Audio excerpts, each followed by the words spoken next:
Welcome, fans of the Justice League universe. My name is Sam. In this podcast, we share our scene-by-scene analysis of the Warner Brothers films that are part of the Justice League universe, often referred to as the DCEU. In this episode, we cover scenes 31 through 34 of Suicide Squad, written and directed by David Ayer. These scenes are when the squad finds out it was Waller they were rescuing, then the Joker rescuing Harley on the helo, and then Waller leaving on her own helo. This analysis was written by myself, Alessandro Maniscalco, who is Raverin on Twitter, and Nick Begovich, who is at nbego. And we're going to go a bit faster than usual through these scenes because we need to pick up the pace a bit for Suicide Squad since Justice League is only 4 short months away. So let's get right into scene 31, which follows Harley's flashback to her acid trip with the Joker. Because Diablo cleared the way, the squad and Alpha Team are able to proceed to their objective to retrieve the high-value target. When they get to the door, Rick Flag tells everyone, "Wait here, we don't want to give this dude a heart attack." So this is a bit of a dig at the Motley Crue, saying that they don't look very presentable, but it also involves him referring to the target as a male, a dude, whereas before he had tended to use gender-neutral terms. Flag heads in, and we get probably the main twist of the movie, which is that HVT-1, the MacGuffin that they've been headed towards since the squad got their marching orders in scene 21, orders that were from Amanda Waller, the head of Task Force X, HVT-1 actually turns out to be Waller herself. Now, the first thing to ask about a movie twist is, did you see it coming? And I can honestly say that on my first viewing, the twist got me. I did not see this coming. But the second thing to ask about a twist is even more important. What's the big purpose or payoff of the twist? How does it change your understanding of what came before? How does it affect your outlook on what is going to happen next? The best movie twists, or really twists in any kind of story, always have satisfying answers to these questions. With respect to Suicide Squad, I think there are some answers here, but they're not especially great. What's the big payoff of the twist? Well, I think it further solidifies Waller as the villain of the movie. She is not only using cruel forms of leverage to make the squad become living weapons that do her bidding, but she is also using that squad for a completely self-interested reason. She's trying to save her own skin. Before the twist, we might have given some credit to Waller for being tough and doing what was needed in order to be ready to face metahuman threats that are beyond the capabilities of regular military forces. But after the twist, we see that it's more like Waller's own personal security force, her personal pawns, not just a program that she's overseeing for the greater good. This is not only a revelation to us, but also to the squad, and so another aspect of this new information is that it might turn the squad even further against Waller, which means that they are more likely to bond with one another. We'll see that play out in the bar scene and then again at the climax of the movie. So this is a fairly decent answer to question number 2, even if I know some people were not totally satisfied with the payoff of the twist. And I admit, for me when I watched it in theater, I was surprised, but then I was kind of like, meh. It seemed to only change things around the margins. The squad already felt like Waller was lording over them. Now they just find out that she was lording over them even more than they thought. They never really had their hearts in the mission anyway, so it's not really a big change to find out that they're helping their captor. It would have been a bigger shift if they'd been really dedicated to a mission, like saving some people or some cause that they personally cared about and they really wanted to save HVT-1, only to find out that it was a lie and that it was really Waller that they were saving. But instead, HVT-1 was kind of just a mystery, and then it turns out to be Waller. There might have been more of a twist if it had been a lie, sort of different kind of HVT-1 that they thought they were saving, and then it turns out to be Waller. In terms of how the twist changes things going forward, there's no immediate change. The plan was to get HVT-1 and then try to leave. Now that it turns out to be Waller, that's still the same plan. Get her out, and then get themselves out. It's only later, after Waller is shot down and taken to Enchantress, that the mission shifts to being a collision course with Incubus and Enchantress. Now that is all in terms of the official mission. In terms of us as the movie audience, we of course always knew that a showdown with Incubus and Enchantress was going to happen. So even for us, that didn't change. We knew eventually that showdown was going to happen, and after the twist, we still know that it's going to happen. And the twist didn't actually propel us any closer to the showdown. So overall, the twist worked on me and many others in terms of us not seeing it coming, and it has some payoff in terms of Waller as the villain, but it's not up there with classic movie twists. The other thing I like to do with twists is go back through the movie and see if the filmmakers went overboard in trying to unfairly throw us off the scent, Or if they had everything, be pretty consistent, but just subtle enough that people didn't see the twist coming. And I think David Ayer and his team were pretty reasonable in their execution of the twist. They didn't stretch the truth or mislead us too far to try to confuse us. The clues were all there, and everything is all consistent with the actual truth that it was Waller. We just wrongly assumed that Waller's headquarters were associated with the Pentagon, where we had seen her earlier, or some other safe location outside Midway City. But actually, it all makes sense that she had gone with Flag and Enchantress to Midway City to try to take out Incubus, and so her headquarters were there and had been there ever since. Anyway, the twist was a fairly major plot point, so if you have your own thoughts or reactions to it, we'd love to hear from you in the comments. Going forward in Scene 31, Waller voices her pleasure with her pet project, Task Force X. She tells Flag, who had been a doubter, that they wouldn't have made it without the squad. Then, building on her pride in her creation of Task Force X, she shows true excitement in what she's seen from Enchantress. She has seen that Enchantress is able to instantly create these eyes of the adversary from common civilians. So this shows where Waller's heart lies. She's not grieving the thousands of lost lives in Midway City, nor is she empathizing with the ordeal that Flag and his team just went through to get her. No, she's excited about a morbid power that she just found out Enchantress has, and Waller wants to turn that power toward her own purposes. It's not enough to take criminals and force them into her service. Now Waller is thinking about doing the same with civilians. And she wouldn't just be taking the freedom of people who are perceived as monsters, she would literally be destroying people and turning them into monsters. And that, morbidly, makes Waller excited. And then if you still aren't getting the message that Waller is a level of evil well beyond the squad members, she pulls a handgun and shoots all the agents who had been diligently working for her up till that moment. They were totally dispensable to Waller, even though they didn't have nanite explosives in their necks and they weren't criminals. She uses the excuse that the agents didn't have clearance for the information or the events of Midway City. But in reality, we find out from the mid-credits scene at the end of the movie that really she's looking out for herself to prevent people from finding out what happened. It was Waller's fault, after all, that Enchantress and Incubus got loose in the first place. Deadshot, uninvited, had followed Flag in, and he saw Waller's cold-bloodedness. He doesn't react too strongly because he's a bad guy acquainted with murder, but he does make a characteristic sarcastic comment, "And I'm the bad guy." This plays into David Ayer's main premise about bad versus evil, and how throughout the movie we find the humanity of the squad members, and this humanity contrasts with the evil of Enchantress, and now it looks like probably Waller is evil like Enchantress as well. Yes, the squad is a team of villains, but who's the real villain? Flag's response is a bit different. "I'm not judging, I buried a lot of mistakes too." So this is kind of a conciliatory move on Flag's part, but he does subtly send the message that Waller made a mistake. You only say you're not judging when you know it's something that someone could be judged for. And Flag says he made mistakes too, which implies that Waller just made a mistake herself. But Deadshot and Flag don't really protest that much, and Waller gets to leave, and it will all probably just get chalked up to the mess of Midway City overall. So this looks like it will just go down as another unbelievable rumor about Amanda Waller. The other things we'll mention quickly in there with Waller was that Flag said he'll accept the consequences of what happened with Enchantress, and Waller said, "I am your consequence." And there was also a brief moment that continued the rivalry between Deadshot and Flag, with Deadshot seeing that Flag wasn't on a mission of goodwill to save someone like Nelson Mandela. He feels he has a bit of the higher ground over Flag, and tells Flag that he wouldn't last a day on the street. Deadshot says that at least he has laid all his cards on the table. He's not misleading and dishonest like Flag has been.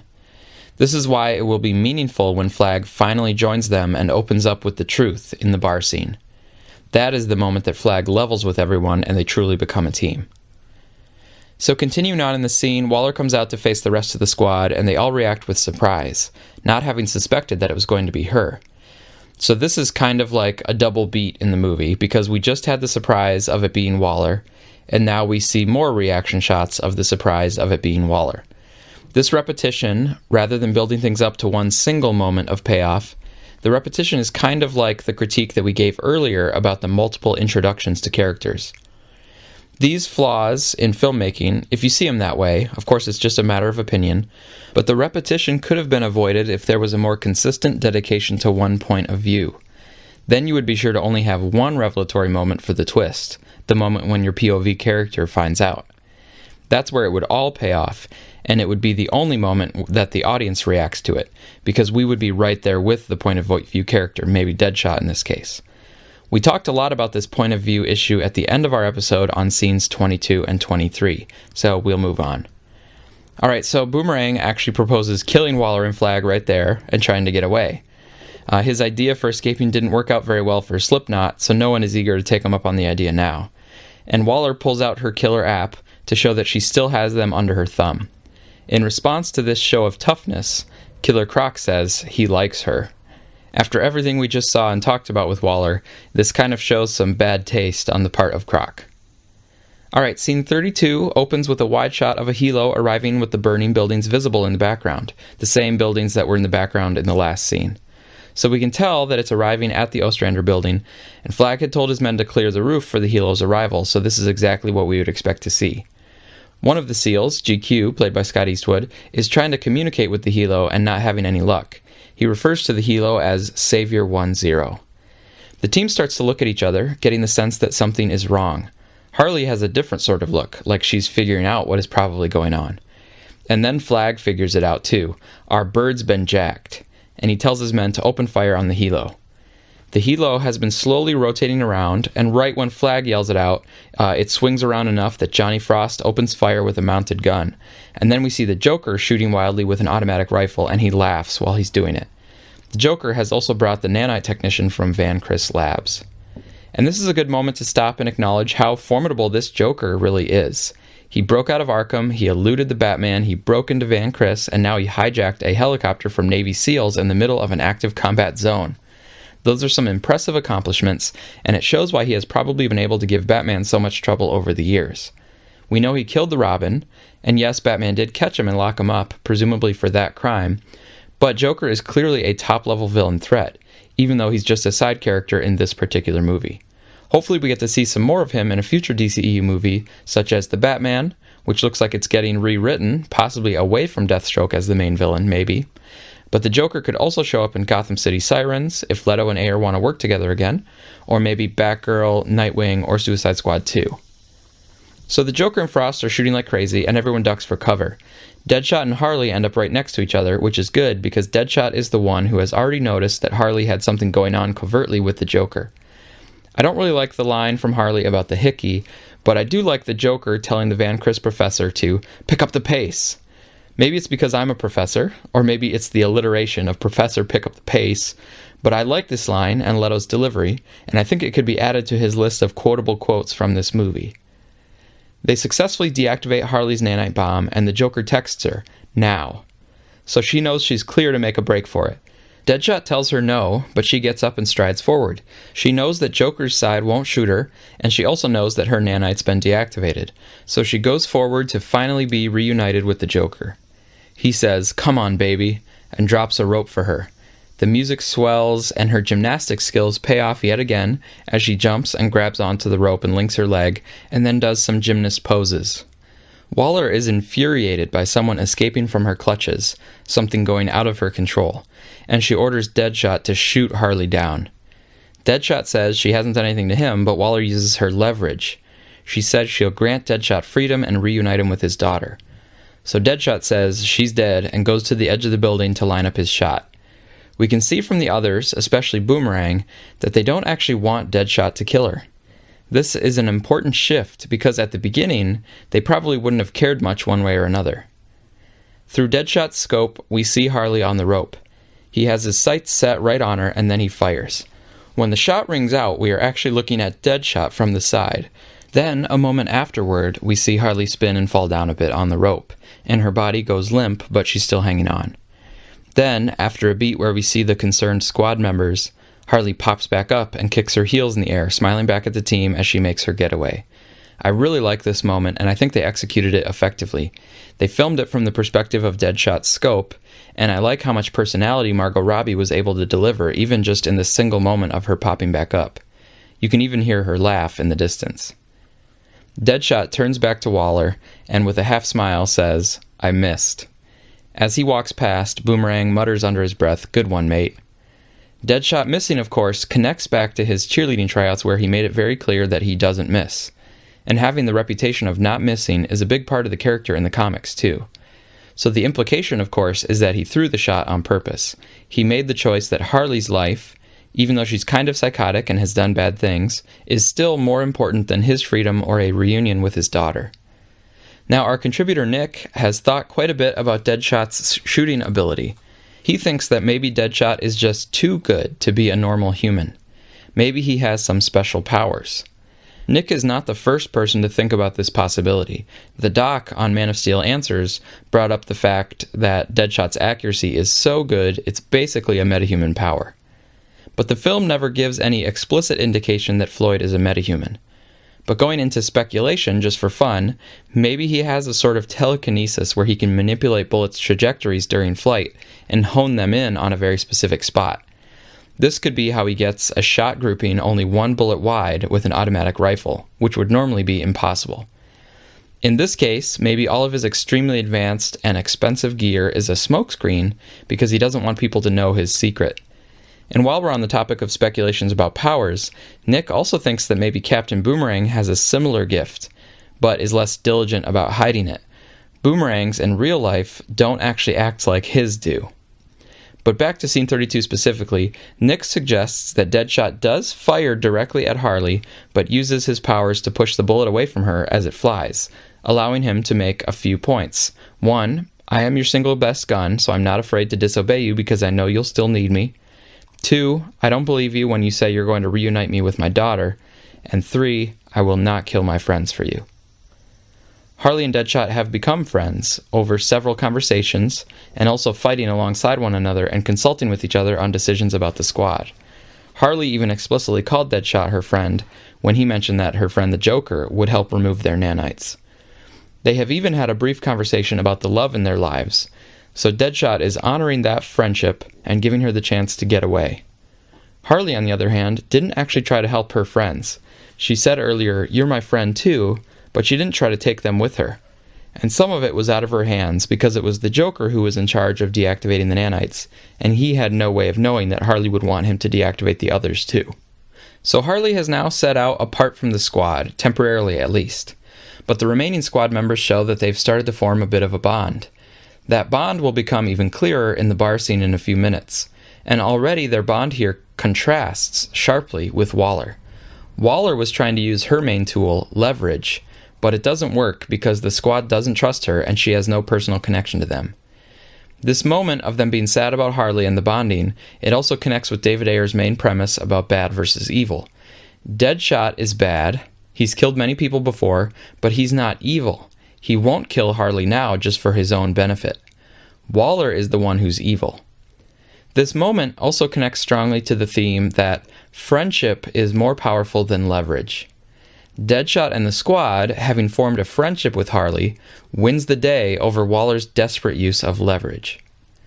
Although Waller still has a card up her sleeve because she calls ahead to the military to shoot down the helo. And that pushes us forward into scene 33, which is the Joker and Harley's reunion on the helo. Harley climbs up the rope and the Joker pulls her aboard. She calls him Puddin', the classic pet name that she uses for him, and they share a kiss. She comments on his tux, noticing he got dressed up for her. He says that he'd do anything for her, which does seem to be the truth because the whole movie thus far, we've seen him go to extreme measures to get her back, including his manipulation of Griggs, his break-in at Van Chris, and this hijacking of a military aircraft. And bear in mind that before the acid bath, Harley was saying to the Joker that she'd do anything for him. And now the Joker is turning that around, saying that he'd do anything for her. Then the Joker says that he has grape soda on ice and a bearskin rug waiting for them back home. Again, this is a pretty quotable line, but it also reveals a bit about their relationship.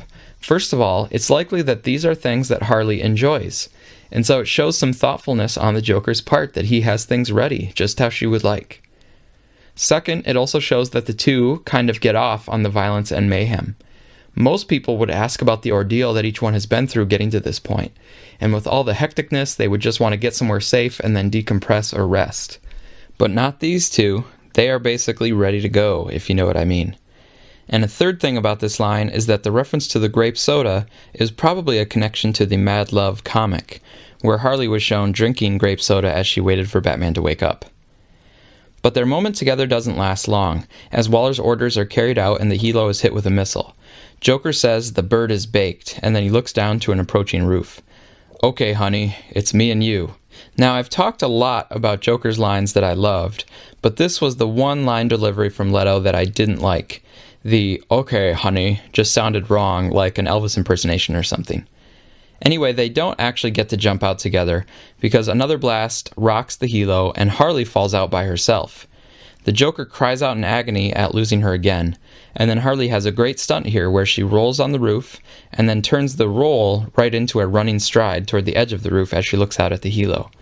It crashes just out of sight behind a building. We didn't see exactly what happened to the Joker, but we see Harley's reaction and she's devastated. She, of course, assumes that he was killed in the crash. By the way, some people have talked about the unseen original cut of this movie, which was rumored to be a more serious take and to feature more of an abusive relationship between the Joker and Harley. It's been mentioned that maybe in the original version, this is kind of the unseen original version, not necessarily the extended cut version, but in that, there's rumors that the Joker pushed Harley out after a brief argument or some sort of dissatisfaction. We'll never know for sure, but if that is true, it would imply a whole different take on these two characters, probably downplaying entirely the Joker's love for Harley. The only real remnant that I know of from that original version is maybe the very first Comic-Con trailer, which was more somber and serious, before the later edits and the later trailers and the reshoots seemed to make it more punk rock and upbeat. But anyway, that's the last we'll see of the Joker until the very end of the movie. And before we leave the Joker behind, we figured this was a good place to mention the music video for the song Purple Lamborghini by Skrillex and Rick Ross. Nick has a theory that the music video is actually meant to exist as a media artifact in the Justice League universe itself. When Purple Lamborghini came out, Nick thought it was just another single for the movie. He liked the video, which features Jared Leto as the Joker, rolling around town with new acquaintances, Rick Ross and Skrillex. However, when the movie came out, it completely changed the way Nick viewed the song. In the movie, Purple Lamborghini plays in the club where Joker kills Common's character Monster T, meaning it's a song you can listen to in the world of these characters. It's a lot of fun to look at Purple Lamborghini as an artifact of this fictional world, like the Batman v Superman travel guide or the additional prose sections in Watchmen or League of Extraordinary Gentlemen. If it seems unrealistic that popular rappers in this universe would release a love letter to a famous criminal like the Joker, consider Gucci Mane's El Chapo, which is about the infamous drug lord. Looking at the song Purple Lamborghini in this light, we can imagine the director of the music video deciding to shoot in Miami, in part for Rick Ross, a famous Miami native, but also because Joker might not have any warrants there. We can imagine extras in the video being instructed to hold very still around Joker and not look him in the eye, because he is extremely dangerous and wholly unpredictable. Skrillex has a lot of nerve to just run up behind Joker like he does later in the video. Nick thinks the song adds a lot to the world of the Justice League universe, and from this perspective, we're all glad to have it, and it would be cool to get more in-universe content like that for future films. Okay, scene 34 is back to Amanda Waller. She tells everyone that Joker and Harley Quinn are no more. The team is all visibly saddened by the news, and Boomerang is worried that Deadshot will feel guilty about it, so he says, "You couldn't save her." All of this continues to show what we were talking about earlier, that the squad has clearly formed some bonds because of the ordeal they've all been forced to go through together. We can also note here that Waller is actually entirely wrong in her announcement. Joker is still alive, Harley is still alive, and the relationship between Joker and Harley will continue as well.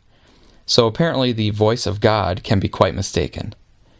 We cut to another helo and Flag is helping Waller aboard. She calls back to them, "Stand by, I'll send another helo." Luckily, we never see another one because that would be the fourth helo in Midway City, and the first three all ended up crashing. So even if helos do make sense in terms of crisis transportation in a city, that would be a lot of repetition for a movie, and I'm glad the last one doesn't end up coming. This is another instance where Waller is watching out for herself above all else, which is a contrast to the fact that we just saw the squad starting to think about others before themselves. Their bond is also going to be strengthened by them all being left behind here, and then them all feeling the frustration of having to go and rescue Waller again. Feeling similar emotions and recognizing those similar emotions in each other is a powerful basis for friendship and connection. Up till now, they've felt frustration together, fear, exhilaration, and now sadness, and soon frustration again. Waller's helo swoops down to the street level, and it's actually kind of a pretty series of shots here as the helo releases flares behind it. Those might have worked fairly well on the sort of missile that took out the Joker's helo, but Waller's helo ends up getting hit and pulled down by Incubus himself. Now, some people have criticized the fact that the helo went so low instead of flying up and away from the city. But I think you just have to assume that the pilots and the military command had more information than we did about the threats, and that they must have made the best decision possible based on what they knew. Just because it didn't turn out well doesn't mean it was necessarily the wrong choice to go low. Inside the crashed helo, Waller gets to show a bit more of her toughness. She grabs a rifle and shoots a few of the eyes of the adversary before she runs out of ammo and more eyes arrive to take her away. There's a quick shot back inside the Pentagon, and Tolliver confirms that Waller is down. He says, "It's over." I guess this shows that, for them, they're really just concerned with the status of the leadership in Midway City. Because it's not really true that it's over. There's nothing that's really over except for Waller's ability to lead the team there. The mission is definitely not over because Flag gets the information that Waller is 1 kilometer west, and he and the SEALs immediately stride forward back to work. Although Tolliver said, "It's over," Flag says explicitly to Deadshot, "Mission's not over." Deadshot says it is over for him, but Flag says, "Without Waller, you got nothing." Instead of getting reaction shots from all the squad members, the filmmakers here mainly stay on Deadshot, because he is the co-lead of the movie, and we know the most about him in terms of what he has to lose and what he's fighting for. Will Smith does some good acting here, showing a mix of frustration and sadness and being boxed in because he knows he can't really do anything except continue. He looks up toward the sky, and with just that look, we know he's still thinking about his daughter, and he's probably thinking about the same thing he'll say to Flag later. When will this end? Thanks for listening to our analysis of scenes 31 through 34 of Suicide Squad. Next up, we will probably be heading back over to Wonder Woman, where we will dig into the iconic scene where Diana saves a sinking Steve Trevor. And we also want to give you a heads up for our August 5th Suicide Squad anniversary episode. Back in March, we did an anniversary episode for BVS, and it was a lot of fun to have listener participation for that episode. So what we're going to do for August 5th is have a question and answer episode. You can ask us anything you want. It can be about the DCEU movies, past, present, or future, but you can also broaden it out to ask about other movies, TV shows, books, questions about the podcast, really anything at all that is appropriate for public consumption. If you have Twitter, the best place to reach us is through our Twitter account at JLU Podcast. But you can also email your question with the subject line JLU question to ottensam@att.net. That's OTTENSAM at att.net. We will be collecting questions until late July, and then we'll be aiming for August 5th to release this special episode, so we look forward to your questions. Also, be sure to check out the Suicide Squadcast and the Mosaic podcast for some more great DCEU content.